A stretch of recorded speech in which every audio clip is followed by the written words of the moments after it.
Hello, my name is Dr. Sarah Moseley. Welcome to this presentation. Today we're going to be looking at ensuring meaningful, positive outcomes for all learners, including learners of SEND within our classrooms. I'm an independent educational consultant, and I spent most of my career working within mainstream and special schools across all areas and aspects of education. I've got a solid research background, and I'm an author of Teaching Reading to All Learners, including those with complex needs. I'm also a parent of a learner who is struggling. The aims of this session are to explore how we can create meaningful, inclusive practices across all of our classrooms, looking at providing practical strategies and signposting for you all. It's important that we focus on not just academic outcomes, but as specified in the code of practice, the importance of all of our children and young people, making that transition to adulthood and have the ability to lead contented and fulfilled lives. So the important point to begin with is that we've got to remember that all of our learners are unique. We must consider the needs or definition of need or diagnosis for everyone as unique. We can consider some of the similarities that might exist across different diagnoses or different definitions of need, but we have to remember we consider the learner first and then the need after, because everybody will be different. We're all very different, and we'll be different in different contexts at different times as we develop and as we change. So it's important to be flexible with whatever we're doing and however we're approaching each situation. So the starting point for every learner may be different, and the finishing point may be different. In the code of practice, they refer to four kind of very broad areas of need for special educational needs and disabilities. And it's important that we consider the use of high quality teaching and inclusive practices to kind of minimize barriers to learning for learners across all areas of need. Learners can have needs across more than one category, but of course what we try and look for is a sort of primary need, which may be within one or two of the areas. The first is communication interaction, where we think about how learners communicate and some of the needs that they may have in terms of reacting, responding and interacting with other people and interpreting and understanding others' responses and reaction, as well as considering how they communicate, whether we need to support them in terms of augmentative and alternative communication, in terms of signing, looking at what the communication needs are. The next is cognition and learning, which is often the need that may be initially identified, but when we look through the kind of strengths and the barriers to learning, we may see that actually this is more sensory based, or this might be more based within communication. And that'll be where the most support will lie. Social, emotional, behaviour, mental health difficulties is often where most of the kind of needs and challenges are initially seen, because that's where behaviours may present themselves, and it may, in a classroom, become very apparent that the learner is struggling. And we have sensory and physical needs, which is a really important area and a very wide area for us to be thinking about. So as I said, awareness of these enable us to be aware of kind of how we can support and reduce the barriers to learning. We need to think for all of our learners about the importance of a graduated response. So the initial response in the initial approach within any of inclusive kind of practices and cultures is that we're supporting at that school level with that universal provision. We're providing for everyone things that will support and help based on understanding of good practice in terms of teaching and learning. Some local authorities refer to this as ordinarily available provision, which I really like that, but it's available through that graduated response. Every learner initially has that universal support and provision. Learners are at the heart of everything we do, and there's a degree of a collaboration between everybody involved with that learner. We ensure that there's clear and open communication across all of our teams, as well as obviously with families and outside agencies. We need to make sure that what we have is a clear understanding of learners' strengths, because we must use these to build on and develop and to support the areas that they may need to reduce the barriers to learning. At the heart of a graduated response within this universal provision is that we must ensure that we're enabling all of our learners to have that safe, secure and positive trusting relationships. So relationships and a sense of belonging need to be at a kind of base, and they need to act as a secure base from which learners can go and face more challenging situations. If learners don't feel secure or safe or trust the adults that they're working with, they are not going to be able to take those chances. So we need to make sure that our inclusive cultures, our inclusive practices are based on this foundation of that understanding of relationships. It's through this connection, it's through this engagement that actually we get learners to buy into what we're offering. You can't make somebody want to learn. You have to get them to engage in it. So when I have schools that I work with and they come asking me to support with some learners that are really disengaged, or some learners that they're finding hard to get to interact and be motivated by what they're doing, it's about getting that relationship, finding the interest, finding the strength, and then looking at how to use that to drive the curriculum through.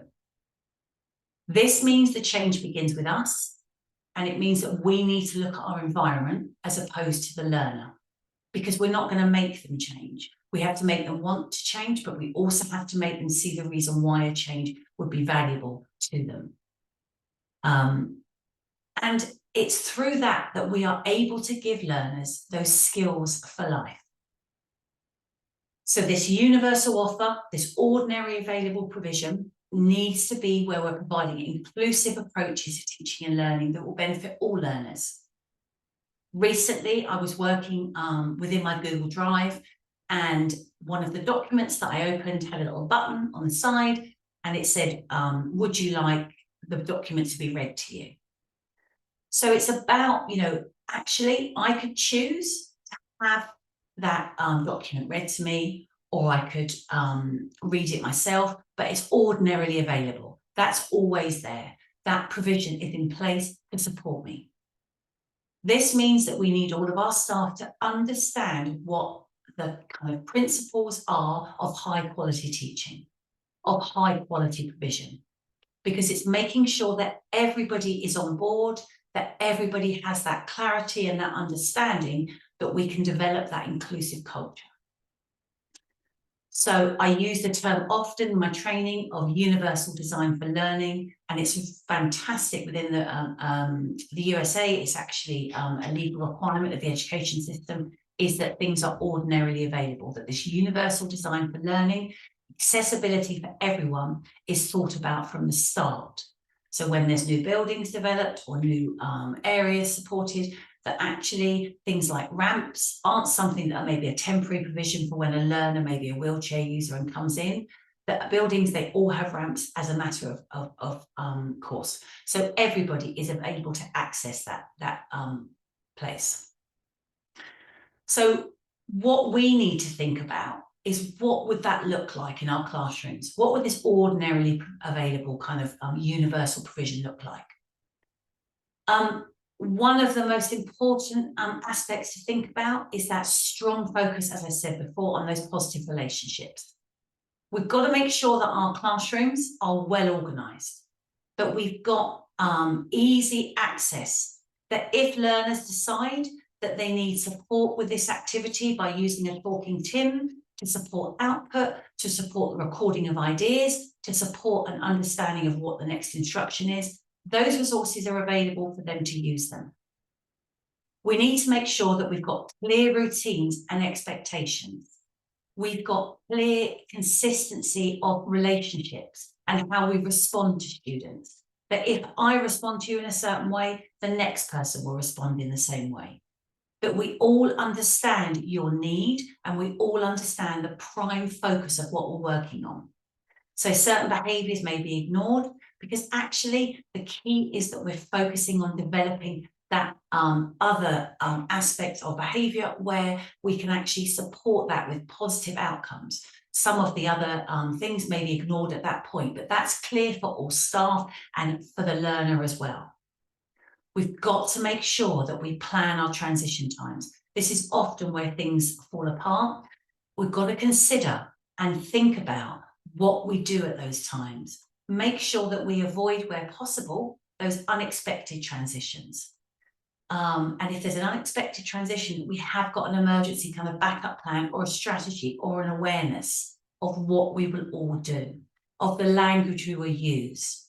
Maybe we know that if a learner is struggling with their behaviour, that we always have whiteboards available with a marker pen. So actually, if there's a moment or a sensory overload for a young person, that then you can use a whiteboard or a pen or certain symbols or pictures to indicate what's going to happen next. Take the verbal instructions out, so you've got that available all the time.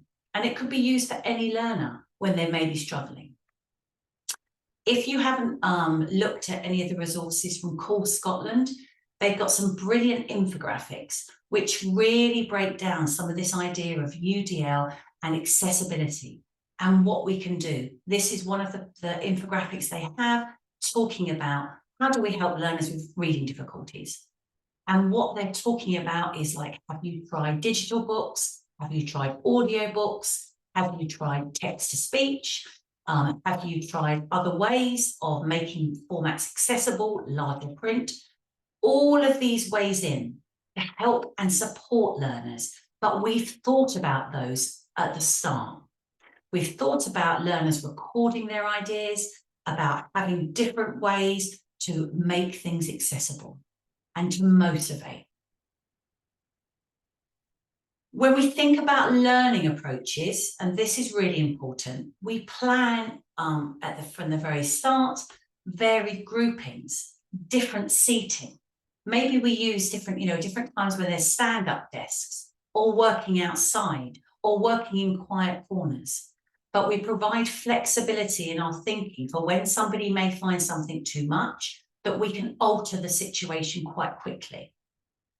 We think about groupings and actually mentoring and buddy systems. So maybe there's someone to check in with learners, or at playtime, there are buddies that are out in the playground who are aware that some learners find those unstructured times really difficult and already have activities set up that learners can be involved in. Making sure our lesson objectives are presented, we've got that oral presentation, visual presentation, opportunities for scaffolding, and that to slowly be removed to model what we expect or to model the learning that will take place. And also regular opportunities to kind of communicate about the learning and talk about, how we did, celebrate those wins and those quick wins, because it is through positive outcomes that learners will then reinforce that learning and will want to take part in something which is similar. If you're working with learners within who have an area of need within any of those four kind of areas I talked about at the beginning, often working memory will be impacted. When we are anxious, when we are nervous, when we are in crisis, our working memory is reduced, irrelevant of what our need is. So we've got to be aware that working memory is something which we need to factor into every situation. We need to consider that impact of emotion. We need to consider the cognitive load that we're putting onto our learners. For some tasks, learners that find it very difficult to process a lot of sensory information, as well as visual and auditory information, may need a visual kind of prompts to help them to remember the order or the sequence. They may also need a talking tin or a recording device for them to record the bits that they have to remember. So think about instructions being given in small chunks. Think about supporting our memory with explicit demonstration, with modelling of techniques. Make connections between information to promote remembering, engagement and generalisation. If you haven't had the opportunity to look at the EEF Education Endowment Foundation's useful resources, their 5-a-day posters and downloadable resources are really good to support you with staff, and also kind of more in-depth understanding for you to have maybe easily accessible, because also we have to make things accessible for staff as well, that we can refer quickly back to something. You know, what is it? Explicit instruction. Let me just be really clear of what this involves. How can I use technology? What things do we have within our context that I can use to support learners? So we need to really think how we can support this kind of personal package for our learners who fall under this category of umbrella category of SEND, that every learner will be different, and actually something that works today may not work tomorrow.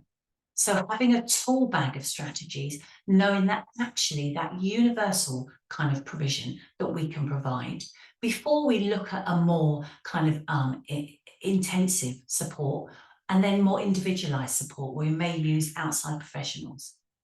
Observe learners' responses and behaviours at key times and make a note of that. Share that information, but be flexible.